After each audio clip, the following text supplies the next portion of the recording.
It's a great honor and pleasure to be here again to speak to you all about the arts.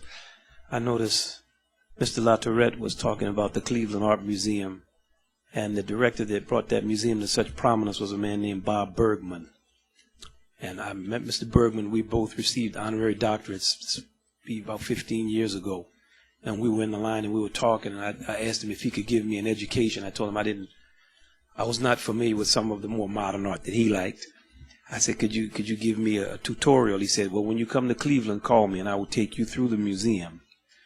We had a gig in Cleveland and I called Mr. Bergman. We got together and he convinced me to do a film, an educational film, and talk about these artworks. So he sent me pictures of all of the art before and said, study these artworks, and when you get to the museum, you come an hour and a half early, and I'm going to take you through the museum, and we're going to discuss all of these works, and then I want you to talk about them on film and act like you know what you're talking about. I said, okay.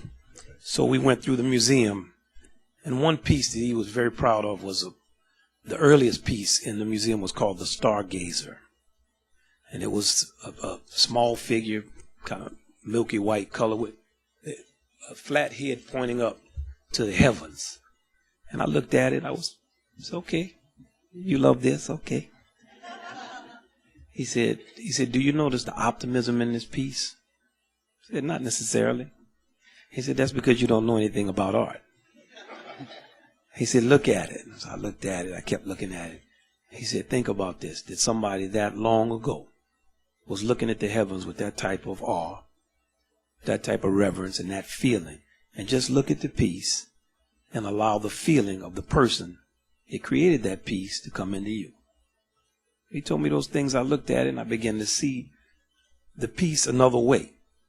And as we continued our tour, he took me through the history of arts and the American arts.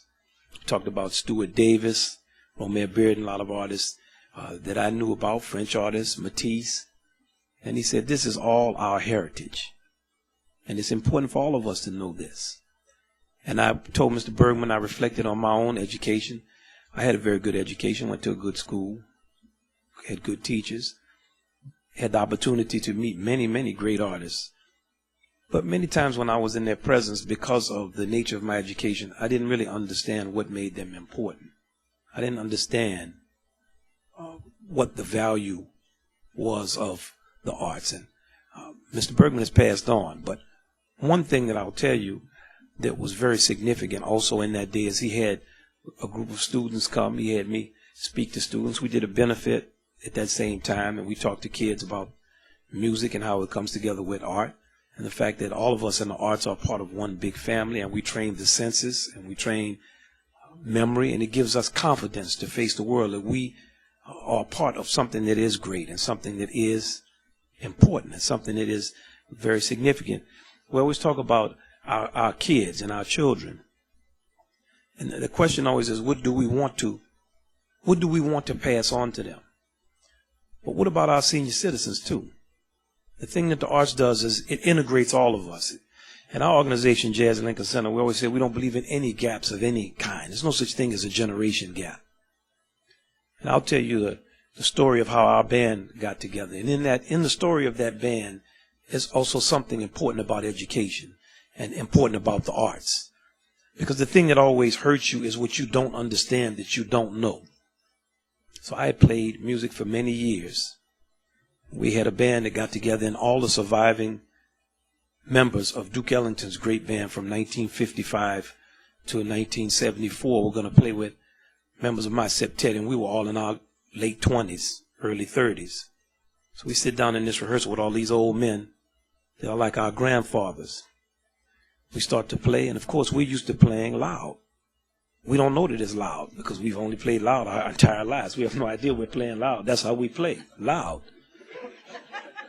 So we start playing, and a great Frank West, who actually was not a Duke Ellington band member, but a Basie band member, stopped the band and asked the question, why do you young play so loud? That was the first time anyone had ever told us we were playing too loud. So we started thinking, why are we playing so loud? Why are we playing so loudly? He said, when you play that loudly, you cannot hear anything that's going on.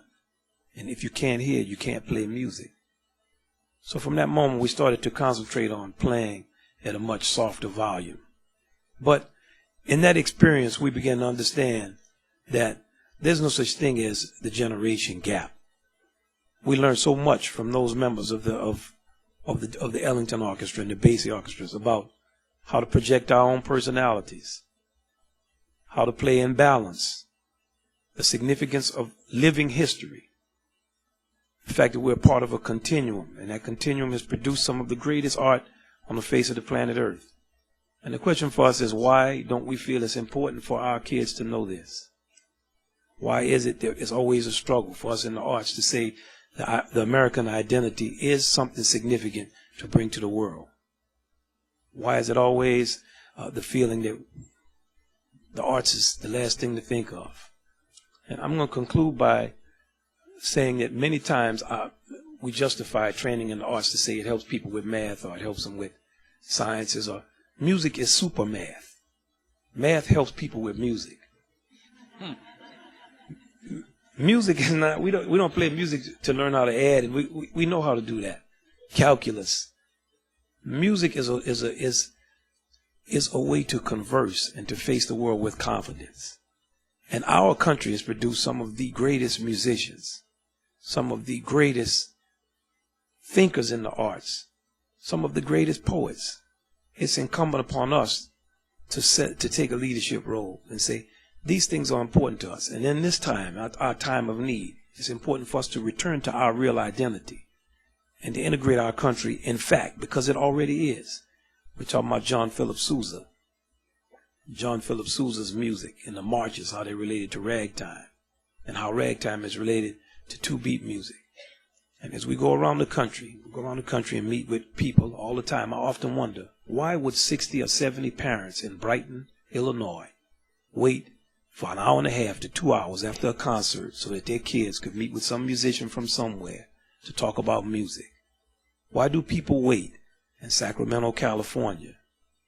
Why do people wait in all kind of towns, small, large, hours after concerts with kids, 2, 3, 30? Why do band directors and other teachers drive 200 miles to a gig, go through a 2-hour concert, and sit and wait when they have kids to get home so that you can address them for 30 or 40 minutes after a concert and talk to their kids about how we are all together and the significance of our music?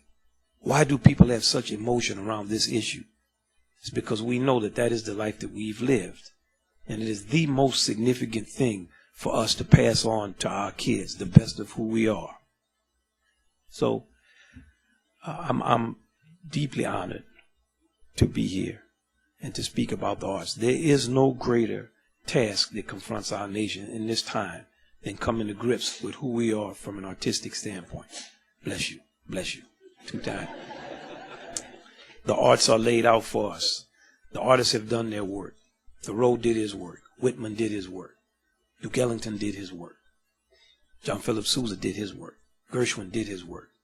It's up to us to capitalize on the riches that they have bequeathed us and to say this stuff is so important and so valuable. And it is. And I know that we're going to continue to do a beautiful job and do the right thing. Thank you for allowing me to address you.